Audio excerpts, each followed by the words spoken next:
Fucking Steven Tyler. Still really amazing. Incredible. Again, another guy that had to figure his shit out in order to keep doing what he wanted to do. You want to know the truth? Here's the hard fucking truth about music. Welcome to 2 Shots and a Royalty Check, brought to you by Venmo, Your Money, Your Move, and Liquid Death, Murder Your Thirst. Let's get back into it.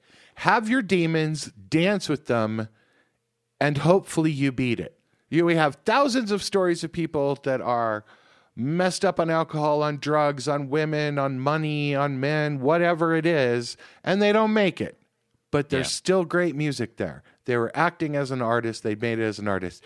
And that doesn't have to be the end for everyone. But if you can beat it, you can continue to go on and have a whole other thing. Hello, Red Hot Chili Peppers. Hello, Megadeth. It goes down the list. Yeah. But like, don't fucking be boring and don't live a boring life. And I'm sorry, conservatives, but some of this shit can't be done straight. It doesn't even just mean, like chemical transformation, shall we say, enhancement, shall we say. No. It can be just like, just I'm in a shitty mood today and I have anger issues and I'm going to sing about it. Hey, everybody. Welcome back to 2 Shots and a Royalty Check. I'm Michael St. James and...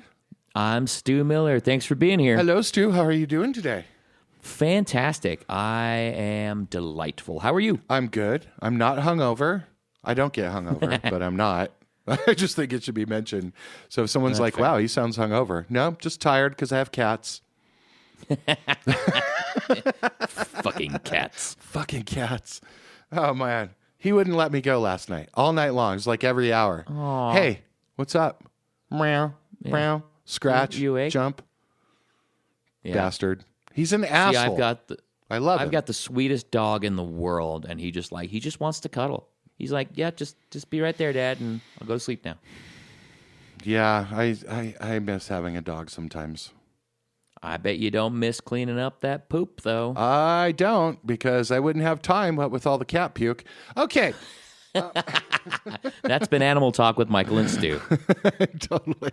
I wanted to get into something that I saw this week that I know that you love this guy. And so I noticed it, and I'm sure it hasn't reached you yet. This is kind of some inside baseball. So Brian Eno. Oh, yes. You love the Brian. I know this. I do. So he is releasing a song, or has released a song. And it kind of doesn't matter what the song is, but I guess maybe it does. But it doesn't really matter. He named a song. He named a co-writer of the song Earth, so that he could divert some of the royalties to Earth. And so he named the co-writer Earth, and this is the big article. You'll soon find Mother Nature as a collaborator on Brian Eno's music. And it was... So what it basically is he has a whole thing. So the name of the song is called Line in the Sand, and it's with Hot Chip, Brian Eno, and Goddess. And so if you're going to look on it, and if you're on Spotify, we're probably going to tag this song in here so you can hear it. But I thought it brought up a good point, because music journalists are pretty shitty at writing about music business often. So when they say you'll find that Mother Nature is a collaborator on Brian Eno's song, well, a lot of us are able to look up that stuff. There are databases where I can look up who the co-writers of this song are. For sure. The idea being is that you list Earth as a co-writer, and that means that part of the royalties for the songwriting will always go to Earth or climate change things. And as it turns out, Brian Eno has started an organization called Earth%. And Earth%, and you can go there, earthpercent.org. You can go and find out what it's about. But it's basically about encouraging artists and music-related organizations to pledge a small percentage of their income to Earth%. And this is like basically to divert some of the music industry's money to fighting climate change. Interesting. Yeah. And so it is kind of an interesting way to do it. And Brian Eno's kind of putting his money where his mouth is. He started this organization, and this song that he's doing, and I guess it's kind of a record, but like there's like British rappers Dave and Stormzy, record producer Fraser T. Smith, Jacob Collier. There's a bunch of people that are involved in it, in diverting part of their songwriting royalties to Earth Percent. So just real quick refresher on this: songwriting royalties are on the publishing side. This has nothing to do with the recording royalties that you would get off of, direct streams from Spotify. However, there is a percentage of that goes to your publisher and then goes to the songwriters. And that lasts forever.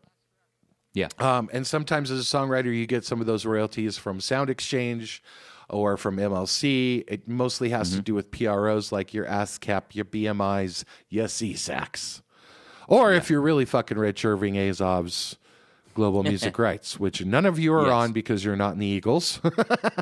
But it's not the Eagles, it's just Eagles. Come on, Michael. But I think that this brings up something. I had sort of a young buck ask me about this. Well, how can you list a songwriter that didn't write part of the song? So if it's Mother Earth, how can you do that? And so I thought this is a good opportunity to explain to people that songwriting credits have nothing to do necessarily with who wrote the song. Yes. And it's hard for people to get their heads around this. But basically, songwriting credits are whomever you list as the songwriter and percentage. Yeah. And so there's a classic case that Van Halen used to do it a certain way where whoever was in Van Halen at the time had equal songwriting credit on every song that was done under that corporation. So when it was David Lee Roth, it was David, Michael Anthony, Alex and Eddie Van Halen all had equal songwriting credit. When it was Sammy Hagar, he had that 25%. So it was that sort of thing. Did Gary Sharon get the same deal? Gary Sharon got the same deal. Wow. All right. And so it was like whoever was under the Van Halen LLC at the time, basically. Some bands find it easy to do it that way. Classically, and everyone knows kind of the story about the Beatles were always Lennon McCartney, and George Harrison got fucked, and Ringo got fucked because they wrote part of those songs, you would think, but that's not the way it worked. And this is because there's a little bit of confusion over what a song is compositionally, right? So there's lyrics and melody. That's really what a song is. And so that is traditionally the way that music publishers have seen it. But the fact is, you can make it whatever the hell you want. To wit, a great example of this is Bob Marley adding Vincent Ford as a songwriter to No Woman, No Cry. And the reason that is that he used to give them soup when they were recording down in Jamaica, and he ran like a soup shop. And so he's like, I'm sorry, man, we don't have enough money to pay you, but I love this soup shop. He's feeding all these people in Trench Town. He's feeding all these people. And so I'm going to give you some songwriting credit, which means that you will get money forever on this song to help keep this shop open. And if you look it up right now, you can look up No Woman, No Cry, and you will see a guy that's listed there, Vincent Ford. He was never in the Wailers. He's not Bob Marley, and he still gets royalty checks. Now, you got to be a member of the PRO to do that, so you can't really list Earth, right? So the way that Brian Eno is actually doing it is he's getting the money and then he's donating it to his Earth, to his Earth cause, because you do have to be on a PRO like that. See, it's not on the PRO. It's registered as just Brian Eno and I think Stormzy or whomever else is doing it. There's a remix of that song, "Line in the Sand" as well. But that's the way you could do it. So the way that you do this is that you can do it through split sheets, but it really comes down to who registers the song on your PRO, on ASCAP or BMI. And that's your publisher or it's you as a self-administered publisher. And so, this can work the same way. If you want your mom to get songwriting royalties from what you're doing forever, you could have her join the PRO and list her name, and it would go directly into her bank account. You could do that. But you want to have a thing that is basically like a split sheet for those credits that name out who owns part of the song from the songwriting royalties. And so this is why I think it's interesting, because there's like so many articles that are like, he's naming Earth as a co-writer. No, he isn't. No, he isn't. We've got the databases. I can look it up. You can go look at it on Spotify, and you will see in the credits, a co-writer named Earth doesn't exist. That's because to be a co-writer, you literally have to have an ID. You have to be a person. And that's the way that you do that. I have a question about that. Yes. Could I, theoretically, start a conservation company business, a nonprofit, and also have a publishing wing of that company that I can register as a publisher on this song that could divert some of those royalties to that? You could, yes. ASCAP and BMI and CSAC to a certain extent, when you sign up to be a publisher, you have to affirm that you are in the music publishing business. So like Ford Motors most likely can't be a music publisher. But you can set up Ford Music under Ford Motors that is a music publisher. By the way, a lot of entertainment companies do this, where NBC has a music publishing arm. You know, there's a lot of those things that can happen.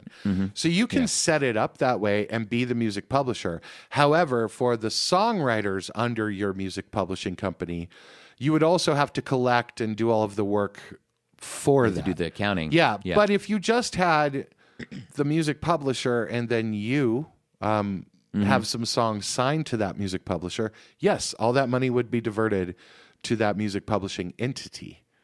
And it would be kind of automatic. It goes directly to them. It gets collected and gets paid directly to them, to that company. Sounds like it'd be much easier just to do it the way you were saying. I was just curious. Yeah, so when people do this, the easiest way to do it is kind of by agreement or contract, right? So I think Brian Eno is under BMG. I think a lot of his publishing is under BMG. And so they're just basically a collection admin kind of thing. Yeah. But Brian Eno could probably have it in his split sheet or contract that is basically his share of the music royalties, of the songwriting royalties. And this is public performance mostly, that money would then, by contract, be paid out to Earth Percent, which is that thing. See, and I wanted to do this kind of with SpaceX. Like, I think SpaceX should have a whole part of their company that is about music and spreading the idea that we're going to Mars, that we're going to the moon. And you would create a music publisher specifically to get songs that perform for that very need and bring it into a nonprofit organization. But so, yeah, there's a way to do it. But I think it's really interesting. But so this goes to the question that we had, which is, my band has 4 members. How do you decide who wrote what and what percentage? Is it equal? Is it split between lyric writer and music writer? Or how do you do it? So the answer to this is just like every lawyer at a music conference, the answer is, it depends. Yeah. The answer is whatever you agree to is what the answer is. So if in your band there are, let's just say, 4 members, and the drummer never writes a damn thing, you can choose to give them 25% of the credit, or you can choose not to, but you need to make sure that they understand that they're cool with that. Like, you just get paid for playing live with us or whatever, but you're not really part of the songwriting process. Yeah. Or do the Van Halen thing, as long as you're in the band, you get that percentage. Right. Whatever songs were created during your time during the band. Yeah. Yeah. And so and that's done by split sheets. And that was the thing. You have to have the paperwork to back it up. Yeah. And so if you wonder what a split sheet is basically just outlining who the composers on the song were and what percentage they get. And again, you don't have to prove that you wrote 20 of the 100 words as a lyricist. Yeah. You don't have to prove that you wrote 25% of the 100% of the music. It's just what you agree to, and everyone in the room agrees to it and signs the paperwork. It's just an agreement. It's not a contract.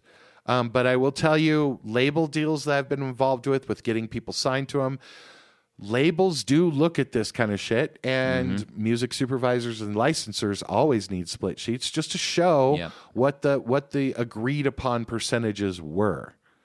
And those percentages have to match what's on your PRO too. Yes, it's what leads you to registering your songs on your PRO. So it's basically whatever is decided, and there can be a lot of ways to do it. I think in John Bon Jovi's case, he was one of those things where he was like the sole writer, but everyone else was a member of the corporation. So they got all the live money, and they got merch money. Got paid off of some of the profits. Yeah. But none of the publishing. Yeah. I think that's right. And that's so why would this matter? Well, later on in life, everybody's heard about all these publishing deals that you get your rights bought out by by Primary Wave, or there's a bunch of companies doing it. The thing is that if you want to do a buyout, well, everyone has to agree to that buyout. I mean, you can sell your percentage, but to have the whole deal go through, it's like, how many people do they have to call? And so if you own any part of a song, you can license it. You just have to pay everybody. Yep. And so that is kind of the issue, the problem, or the sort of complication with doing it this way. You also want to be sure that that person isn't crazy, if possible. I don't know what you mean. Because this could come up 20 years later. Yeah, absolutely. When someone wants to license one of your songs and one of the people is like, no, I don't care. They can prevent you. Yeah. They can block you from it. Yeah. So the real answer is make sure that you have an agreement, a gentlewoman's agreement with everyone that you're in the room with writing, and make sure just that everyone knows what the deal is, that the producer doesn't have part writing credit, or they do. That the drummer doesn't have writing credit, or they do. Just make that determination at the time, and make sure to put it on the paper and have it signed and have a copy of it. And it's all fine and dandy until there's some money involved. Yeah. And that's when things get a little weird. If you don't have it in writing beforehand and don't have an understanding beforehand, it makes things really challenging when there's any type of success to manage. I've explained it this way, and I think I've written articles about it this way, is that a split sheet is like a condom. Like it's just going to keep you safe. And I know you don't want to break the mood. We're writing songs. We're having fun. We're about to fuck. I don't want to bring this condom into it. But you know what? Yeah. If you're an adult, bring the condom up. Make it sexy. Yeah. We're going to just give me 5 minutes here. I'm going to work this out. Yeah. And then we'll move on and fuck all night long. But just have it there. All night. Yeah, all night. But so, that is, it's kind of complicated. There's a longer discussion to have about it. But the real answer is, it doesn't matter who wrote how much of the song. The technical answer is, whatever you decide how much someone wrote of the song and you put down on a split sheet, and that's what's registered on the PRO, that is the answer. Are we going to have an example split sheet up? We absolutely will. Yeah, everyone should have a split sheet. We're going to post one for free. Oh my God! Yeah, you shouldn't have to those pay for condoms right now. That's free condoms. Free condoms. Yeah, I'll name it the Trojan split sheet. Oh no! Now we got to pay for it. Musicprophylactics.com. That is not a real address. Do not visit it. And if you do, clear your browser history immediately. Totally. That's really good. I know you asked me earlier, hey, I've got the agenda shit I'd like to talk about today. No. And this was none of it. Who cares? What's the rundown? Where's our producer, for Christ's sake? You were the producer on this one. Stu and Michael, you're supposed to talk about touring schedules today. Thanks, Terry. We'll have to come up with a new producer name. I did this thing for years. I started a company called Miles Ahead Management, and I named the CEO of this company and the president of this company Miles Tarrult, Tarrult, and that is the name Stuart Miller, just rearranged. And I had a whole thing for Miles from Miles Ahead Management. Yes. Would reach out to venues when I was booking things, or reach out to program directors. Our great artist has got a new. And eventually, people are like, "Who the fuck is Miles?" I'm like, "I don't know. Never met the guy. He just takes my money and books shit for me." Anyone in the industry, I mean, I don't know if anyone else listening to this went directly here, but I just think Miles Copeland. Whenever I hear Miles, I think Miles Copeland. Police, Sting. Yeah, IRS records. It's way back there, but that's way back in the. But he was like the most famous Miles, other than Miles, the bass player that I played with. There's also Miles Teller, the actor. Oh, Miles Teller, that's right. Yeah, he's very good. There's also the last name Ron Miles, one of my favorite jazz trumpet players who passed away last year. It was also one of my college professors. Absolutely brilliant musician. But, Miles Ahead Management. Miles Ahead! Makes me think of Winger. I did record my own theme song. What did it sound like? It was exactly that. I just took that sample. We just recorded it right there. We're all ripping off Winger. No, we aren't. Yeah. No, we aren't. Okay. Shut up, How Miles. come Winger keeps coming up? This is because you had drinks with Reedy. Because they're coming in concert, and there's a chance I'm going to get to finally hang out with Reb Beach. God damn it, Reb Beach, so good. So is good. Is Such a Chris great playing player. with him? I don't know. I give hope him so. shit about That'd it be all the amazing. time. I was like, dude, I don't care what you do. He keeps quitting bands, joining bands. I'm like, I don't care what you do. Don't fuck up Winger. Yeah. Don't fuck up Winger, man. Speaking of 80s metal, Extreme put out a new single a couple of weeks ago. Yes. Called Rise. And it is fucking great. Gary Sharon sounds great. Pat Badger sounds great. Nuno is a god. There you go. And I remember the drummer's name. It's like, I know they call him Fig, but I don't know his actual name. And I apologize because that's really, really shitty journalism on my part. But the new single is fucking great. They got a new album coming out in June. And here, speaking of doing your job right, the first weekend play count on YouTube for that single was 230,000 views. That means it's being pushed On an 80s band. Fuck yes. It's Thank been, you. what, And it's 6, really 7 good. years since they've done like a big thing? Something like that. I think there's something like that. It's been a while. Sorry, we have to pay money for that now. Sorry, my bad. It's my bad. Shit. But yeah, it's real fucking good. And I've played it in the car really loud a few times, and it's just it's a banging riff. It's banging chorus. It's the solo is, if you like guitar masturbation, solo is amazing on it. I love the solo. His pocket. Why? Okay, so I had a talk with an old head about it. It was like that guitar tone's going to prevent him from getting radio play. He's a radio guy, just so you know. Yeah. But I was like, I was like, really? Like, really? I love his fucking tone. no one cares. And by the way, the solo tone is different than the regular, the regular tone and the rest of it. But I thought what was really interesting from a mixing standpoint and like producing wise, the vocals are so up front. It's such a 90s vocal, which I love. I like that the vocals are coming up front a little bit more. Oh, yeah. And the kick drum, the way the kick drum is mixed with the bass in it is very much sort of a throwback kind of mix, which I did. Yeah. Like I think they're going for the right people. Who I don't know who the personnel was on the record, but I liked it. I liked the mix. Yeah. I think the song's okay, but the performances are fucking great. You know. Yeah. I really like I've always liked Pat Badger as a bass player. And it's the same reason I always loved like the band Overkill, the metal band Overkill. Always loved that big, nasty, bright bass tone. Nikki Sixx had it, like as well. So it's in your face. It's right fucking here. Please punch me in the head with that bass, right? I love that. I want to be able to hear what the bass player is doing, and like there's a couple of times when they have a couple of runs together. I'm just like, that's cool as fuck. I really like the song a lot. Yeah.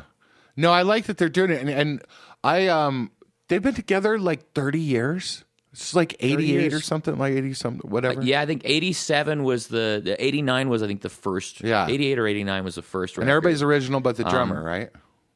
Yeah, the drummer Paul Geary was the drummer for Extreme, but then he ended up managing like Cold, and I think maybe Disturbed or somebody like that. He's a management for bands now. He also managed a producer friend of mine as well for a while. So he's in that world, and still goes out and hangs out with them when they're back in Chicago, and so I think that's Boston. where they're from. Boston. Fuck. I'm sorry. They're back in Boston. I'm gonna tell Nuno. It's okay. He's one of my favorite guitar players of all time. I know he is. And the reason it's not just because of his skills. It's because when he plays, it feels fucking good. Like he is playing in a way that just makes the band better. I just love the way he plays. He's got a real sweet pocket. That's why he's a guitar player for Rihanna. That's right. The unknown guitar player for Rihanna. Yeah, the fact that they made him wear a shirt on the Super Bowl halftime show was a travesty. That man is gorgeous. I saw a great tweet about that was like, well, he must have been pregnant too. So I don't know. Amazing. I think I told you this, but I sold a guitar to Nuno.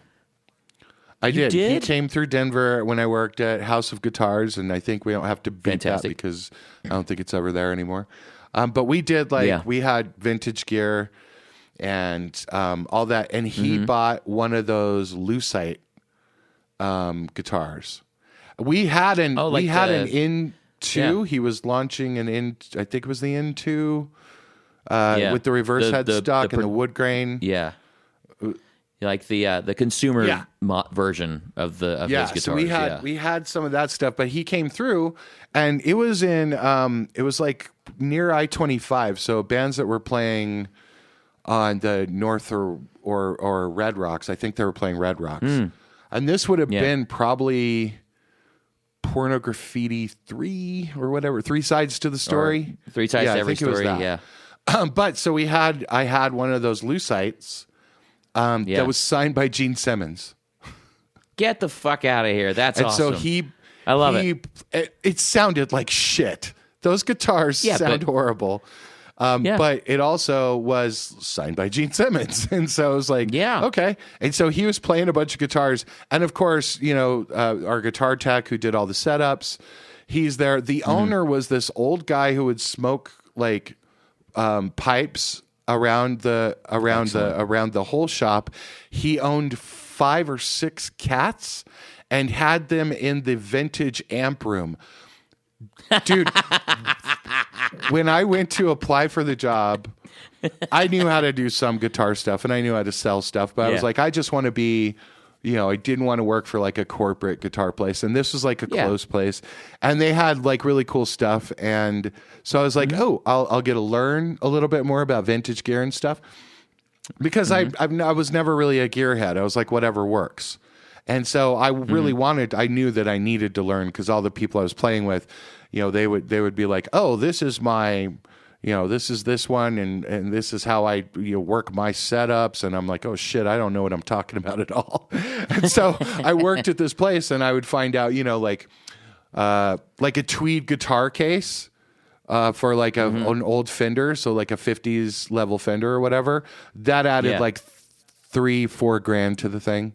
I learned about like patina and not cleaning a guitar being worth a lot more money, all those kind of things. Yeah. But so we had a vintage amp room, and I go walking back into this vintage. He's walking me around the place.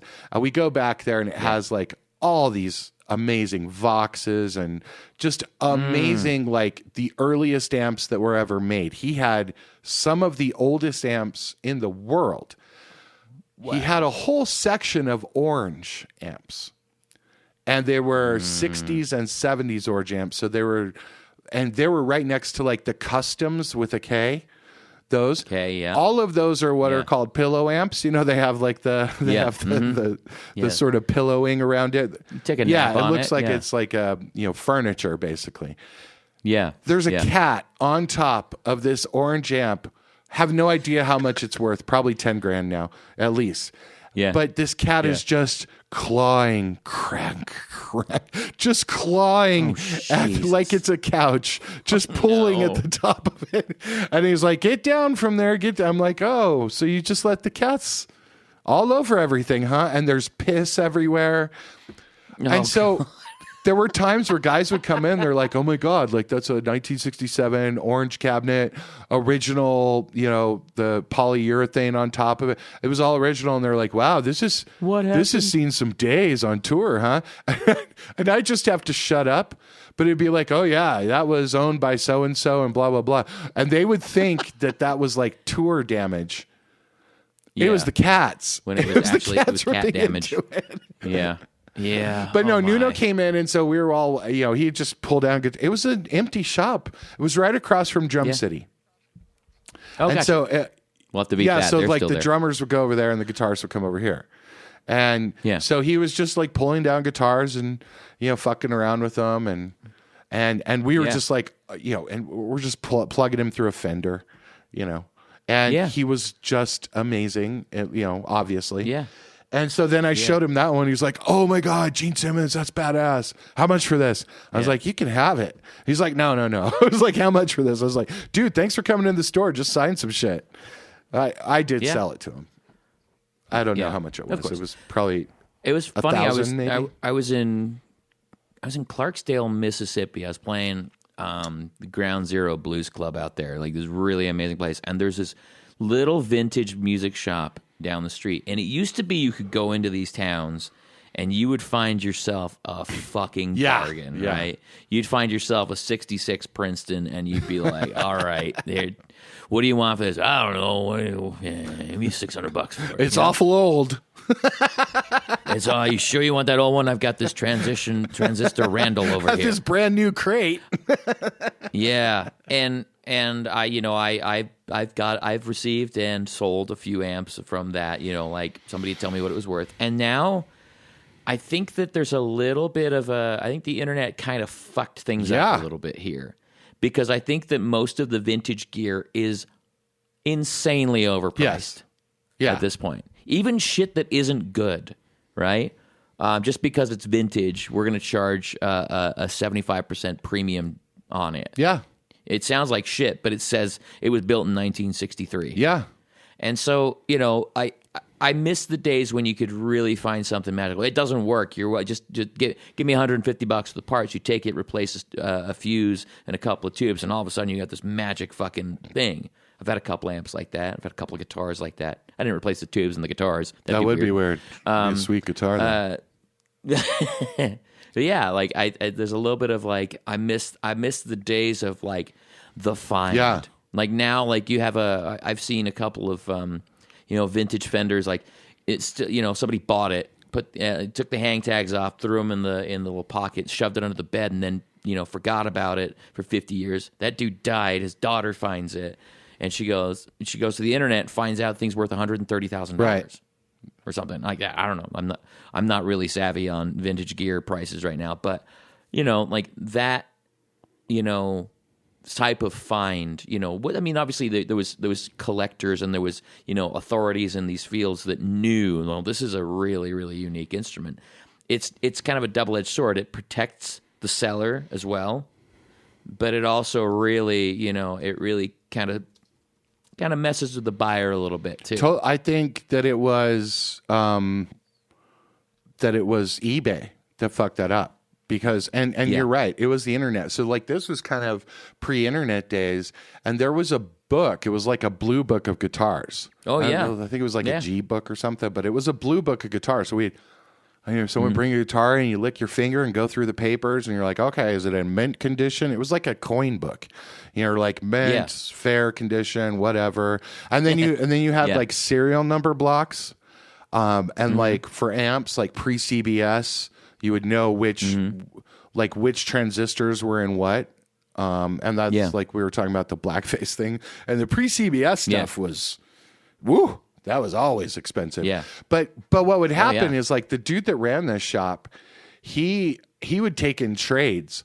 So he'd be trying to move like an Ovation guitar out. This guy really wanted an Ovation or something. And he would trade in a car or a refrigerator. And like, so we had garages full of just junk. So we're in there trying to sell instruments. And he was like, hey, can you see if you can, move this Ford Escort? And I was like, what the fuck? But on the flip side of that, he would have us go through the newspaper. Kids, back in the day, there were newspapers. And you go through the classifieds, and you would find like people that were doing estate sales. Yes. And you go to the estate sale, and the whole goal was to go find the old lady that had the guitar that was under her bed. And like what you were looking for is if someone said like, nightstands, bedstands, lamps, guitar. Like they didn't know what it was. They just knew it was a guitar.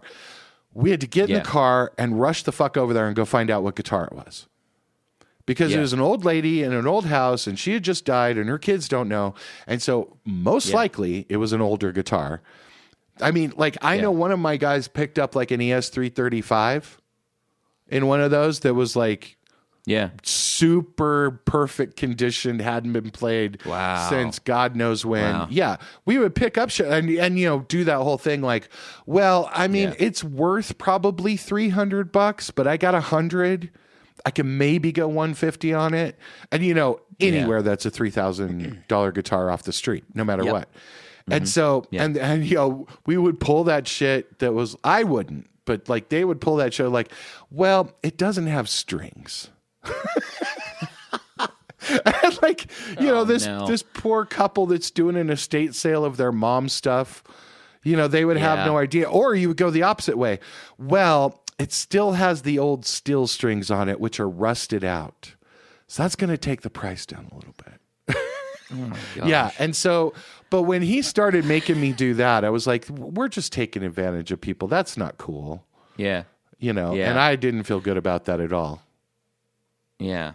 Yeah. I mean, usually like when I was dealing with like, when I'd find these small music stores, the guy that bought it in the store, paid probably way less than what it was worth to get it into the store. And I was like, it's weird. The justification I would use is like, well, I didn't screw anybody over to get this. Yeah. I'm just taking advantage of this guy's assholery right here. Yeah, it's just like buying shit at a pawn store. I mean, damn well someone got screwed. I mean, I think the way that we used to do it was basically the price we would pay 20 to 30% of what it was worth. If you could get 50% of what it was worth, you're ahead of the game because you got your money back plus. And then if you could get, the higher you got to that, the more commission you could get. It was basically pawn store rules. Okay, it's $1,000. It's worth $1,000. That's what it says. I can give you $250. And then you'd be like, but it's worth $1,000. And it's like, well, you're going to come back, right? So I'll give you $250 on it. And then you lose it. They got it for $250. They sell it for $750, and someone comes and browbeats them down to $500, and they're like, I still made my $250 and a $250 off of it. Yeah, it's a horrible business, but I mean, now with like Reverb and eBay and all that, like it, and if someone doesn't know what the fuck they're doing, and they'll just like look up an instrument on eBay, and they're like, well, this is going for $2,600, and it's like, well, it's not. That guy put it on there for $2,600. That's not how much it's worth. Yeah. And there's a whole lot of things that go into the value of an instrument. Now, the other thing is a lot of the instruments that were, underbed old lady or old man instruments that haven't been played, they're dead. Mm-hmm. And it's very hard to, explain that to somebody that in order for an instrument to maintain its life, it has to vibrate, it has to resonate, it has to be used. You're speaking my language. This is another reason why I quit doing anything in music instrument sales, is that we had like 2 or 3 patrons who were collectors. And one of them was from Kansas, and he had like a Jim Irsay type collection. He had massive guitars from like an Eric Clapton version. He had this one that was like from, major guitars that had provenance of like where it actually came from. But they would come in and he would spend like ridiculous money on these vintage things and never pull down a guitar and play it. And so, and he would show us pictures. Look, here's my guitar room. And they were all like with lights on them. And I was like, so what's your daily guitar? Which one do you play mostly? And he's like, oh no, I would never play those. And when I was like, never play those? Like you wouldn't even pull it down and try some Jimi Hendrix or something? And when I found that out, that how many people were buying vintage instruments as an investment vehicle or like to get insurance on them and all that, I was like, fuck this. What are we doing? Like I would so much rather some up and coming 20-year-old get that guitar and like bleed on it and Jaeger on it and, dirt on it and fingernail stuff, know? That's why I was like, fuck that. I don't want these guitars going in somebody's guitar room. Yeah. I have one handmade instrument. You know the guitar I'm talking about. It was handmade by a friend of mine. And I have just about every single ding in it. I'm the one that put it in it. It has got some buckle rash on the back of it. It's got chunks out of the neck. I've been fortunate that it has been knocked off of guitar stands before, gone face down on the ground, and it does not move. It has not moved. But every single thing about that instrument is it needs to be played. Now, here's the thing is, for about 3 months to 6 months here and there, I will play something else. I'll play a Les Paul or I'll play a Strat or something like this. But I go back to this guitar all of the time, and it takes probably a month to wake it up. Yeah. Right? Like it takes about that much time to really wake it up. And then when it hits the end of that month and she's alive and she's singing again, it is. So that covers that a little bit. Let's get into the sync of the week. Did my own echo. Yeah, the favorite sync of the week. Which one's yours? Let's start with you. I am. I'm rewatching the show New Girl as my go to sleep show because I've watched it all the way through with Zooey Deschanel and her insanely blue eyes. Oh goodness! And there was an episode there at a wedding dancing the chicken dance to "Groovy Kind of Love" by Phil Collins. Oh, and I forgot how wonderful that version of that song is, and it really just kind of took me back. And the scene was really, really, really great. But just like it was just a little shot in the arm of nostalgia. I'd had a lovely day. I met some friends. I had a really great dinner. I had some lovely conversations. I did a lot of work. I got a lot of stuff done. And I'm watching this show as I'm kind of winding down, and this song comes on, and I was like, I was at a middle school dance again, man. I saved room for Jesus in my own living room. I mean, it was a really, really. I was like, oh man, Phil Collins, what a stud! Yes, I mean, I know he didn't write that song, but then of course I had to go down a Phil Collins rabbit hole. Yes, I had to put on that fucking Tarzan soundtrack. My God. I absolutely love that meme that was like Phil Collins did not have to go this hard on the Tarzan soundtrack. Oh, it's so good. It is so good. So that was what I did last night, was go down a Phil Collins rabbit hole and remember what a fucking delight he is, even without Genesis, and you know how much I love Genesis. I do.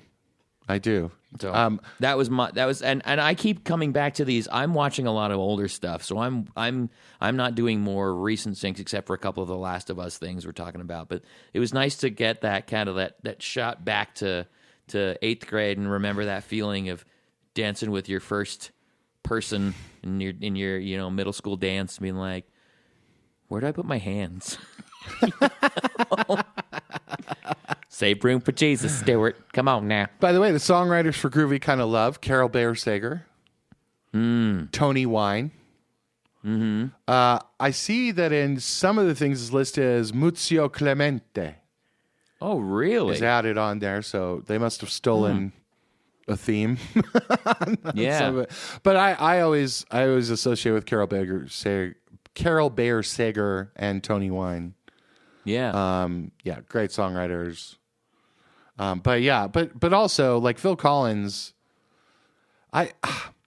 middle school dances, that idea of a middle school dance, like yeah. what can get you across the dance floor to get your, like what that gets you going, like I'm gonna go ask her to dance or him to dance. Yeah. Or them. or them. Of course. They, them, he, her, she, me. God, that starts sounding like a Billie Eilish song. They, them, he, her, she, them, so Yeah. so cynical. Yeah. All right. Let me give you. I've got two. So one of them, I was watching The Consultant on Prime. Ooh, Prime. Yes. With Christoph Waltz. The first 15 minutes is like, if you're not down for an adult show, you're out. It is, when it says TVMA, smoking, violence, sex, blood, blah, all the stuff. I look at that as a Yelp review. Like when I see that, I'm like, the more words up there, I'm like, this is for me. So Game of Thrones was really your thing. Yeah. I'm not as much into the incest, but if it says TVMA plus, I'm in. I'm totally in. Yeah. And The Consultant is that. It is a wild ride, kind of a limited series. It may have a season 2. But Christoph Waltz is amazing. He's amazing in everything. So you should see it. In one of the episodes, one of the characters, Craig, is just running. He's just running, and the song stuck with me. It was a great song for running. He's got his ear pods in, and he is running down the street, and he runs into an elephant in the middle of L.A. Okay. All right, so if that didn't make you want to watch it, I don't know what will. And by the way, that's a later episode. But the song, I had to go look up the song because I was like, what? This is a cool song. And I kind of remembered it. Not a hit song. Anyway, it's called Pounding by Doves. So they're a British band, and it's from like 2002. So That's a very British band name. Not a massive hit anywhere. Yeah. And apparently the B side of the record was called Caught by the River. And the instrumental of that is used on Man City games, like matches. Really? Yeah. So Brits love it. Brits love the band called Doves. And again, if you're on Spotify, you'll be able to hear this song. But it's called Pounding, and it just worked perfect for the scene. It's one of those syncs I love, like from doing music supervision, that like this isn't going to break a band. It's not the primary song. It's the end of an episode, but not the end credits. But God, it worked perfect for the scene. And it's called Pounding by Doves. So that's number one. The opposite side of it, the opposite side is a standout song from Babylon, the new movie. So the movie just came out. It's on Paramount Plus. If you got drunk last night, you may have signed up for Paramount Plus. I love that joke from Sam Morril, where he's like, I can tell I'm getting older because my hangovers are more like, God, how much did I drink tonight or drink last night? I think I signed up for Paramount Plus. But anyway, the song is called My Girl's Pussy. And Justin Hurwitz, who did most of the music for it, and also Lee Jun Lee is the woman who sang it. They're both co-writers on it. But it's called My Girl's Pussy, and it is in classic 1930s style. If you ever have a chance to go down 1930s style songs, you think rap these days is dirty, go back and find some Rosetta Tharpe stuff talking about pussies and dicks, and like it's hilarious. So it's called My Girl's Pussy. Rosetta Tharpe went that deep. Yeah. I didn't. I love rubbing my girl's pussy and petting it. Now, okay, it's about a cat, isn't it? Well, it could be. Yes, it's obviously not, but it could be. The Tundras. There's two of them. Yes, but this. I did a song years and years ago called "I Want to Be a Pussy," and it was exactly about cats. But it also wasn't, Yeah. the chorus is like, and if I were a pussy, I'd definitely be long hair, or I'd definitely be short hair, because long hair pussies really freak me out. And so it's one of those kind of songs. You can find our songwriting in a variety of different places. It's under a different artist name. You'll never find it. Flex McGee. That's right. But anyway, it's called My Girl's Pussy, and I think you should hear it. It's a fantastic song. It's 2.5 minutes long. Fantastic. It's a killer showstopper in Babylon. When you watch Babylon, you will remember this song if you've seen the movie. Excellent. I have not seen that yet. It's on my list of things to watch, and since I have a few bachelor-type days while the lady is gone, being an incredible masterclass winner teaching around the world, I will watch that film. Oh my God, I just thought of something. Babylon also has an elephant in it. So That's true. My 2 sinks have elephants in them where they shouldn't be. You should pay attention to that. That's a sign from the I universe know. that Oh my God. you either need to take a big old dump, like the scene in Babylon, or you need to go for a run. Maybe I was an elephant in another life. Oh my God. Oh, that's a wonderful thing. Although I do want to go. I want to go to an elephant reserve. I want to go wash elephants and play with them. You shouldn't ride one. Aw. We know that now. Don't Yeah. go ride them, but go help with the reserves. Yeah. Yes. So. Okay. Awesome. There you go. Those are good. Those are good choices. Yeah, I think those are good choices. I like those. All right. Plus, I'd like to point out that Dove song is 20 years old, right? Yeah. Get your paperwork together. You never know what's going to fucking happen. Exactly. And they were on an independent label that was distributed by PIAS. I never know how to say it. Pius. But yeah, it was an independent thing. It's not like it was a major Sony UMG or anything like that. Yeah. And it's probably just somebody who's on the show or one of the producers or directors are like, God, I love this song. Sounded like great. Yeah. Yeah, Because exactly. it's again, it's like one of the 5 or 10 cues in that episode. Yeah. It's not going to stand Yeah. out. It's not going to break, but they got paid for it and they're going to get residuals and royalties on it. Yeah, exactly. And I love pointing out some of the ones that are like from, it's 20-year-old sync. Yeah. And it's mostly because it's got its shit together. The numbers are right. Like the registration's correct. Somebody somewhere has the wave files in separate acapellas and instrumentals. We could teach a whole thing on just that alone. And we will. And we shall. Yep. What do you need when you leave the studio? All right, let's... Not just your purse. Yeah, that's right. All right, you are doing a Spotify class, right, over at StuMillerMusic.com. Is that right? I am doing a variety of things over at StuMillerMusic.com. I've got the Anatomy of a Song masterclass video and workbook should be up by now because I've been working with some songwriters that, they would come in and they've got really, really great raw material, but just to kind of teach them some of the rules of songwriting so that they can learn to break the rules. Yeah. But still guide an audience through a song in the right way, kind of thing. That's kind of what I was going for. So there's that. There's the Spotify masterclass. We've got one-on-ones. We've got group classes. I got everything. You want to watch? You want to buy a watch? I've got a watch.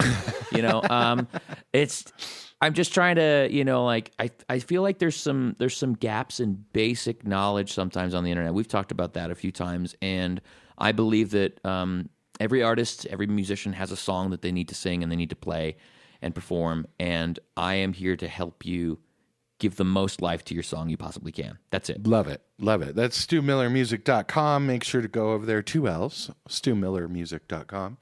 And you want to hear Stu laugh really loud? Here's what it sounds like when I say, oh, me? I'm not doing shit. That is not true at all. Yeah, he just can't tell you about half the shit I can't tell you about because half of the shit I'm doing. NDAs and stuff. So I'm not doing anything. You go over to StuMillerMusic.com. Do not email me. Do not call me. Do not add me. No, we're gonna have some rollouts. There's gonna be some things that are coming up, but like some of them I can't talk about. Some of them, are about to happen, but I don't want to say anything. But Fantastic. As far as 2 shots and a royalty check. You can definitely find us everywhere you find your podcast. 2 Shots and a royalty check. Make sure to rate and subscribe and give us 5 stars. Leave a hilarious comment, even if it's something making fun of our voices or something making fun of who we are. Please mock us. We do welcome the mockery. We're going to start reading some of the hilarious comments, so we appreciate that. Rate and subscribe. Give us 5 stars. We'll start singing the comments. Let's start, just write a song based on the comments. That would be awesome. The comment song. Let's do that. I love that. Comment song. Find us on all your socials, 2 Shots Music Pod, at 2 Shots Music Pod, Instagram, TikTok, YouTube. For all you olds on Facebook, we're over there. Don't worry, we're not going to be there, but it is there. We may or may not be on Twitter. It depends on whether I've pissed off dude or not. I'm not really sure if we're going to be on Twitter. We might, but Can I change my name to Elon Musk on Twitter too? No, you cannot. It's part of the rules now. Unless you say I'm a parody. Yeah, as long as you say parody. Can I change my name to Musky Elon? Yes, you can. Excellent. Yes, you can. And you will also be shadow banned forever. And yeah, you will only see MAGA posts. The sound of me not caring. Yeah, you'll just see MAGA posts and Twitter files and all that kind of crap. It's sad. We need to talk about Twitter at some point. I miss old Twitter. I miss old Twitter too. So yeah, make sure. What happened? Make sure to share. This podcast grows with you. Make sure to share it with your friends. Yeah, we talk about music shit. We talk about music business stuff, but also about life. It's kind of fun. And so, yeah, you can follow us anywhere at 2 Shots Music Pod. If you have any questions or comments, you want to get a hold of us, get on the old emails there, 2shotsmusicpod@gmail.com, 2shotsmusicpod@gmail.com. And we will see you and hear you next week.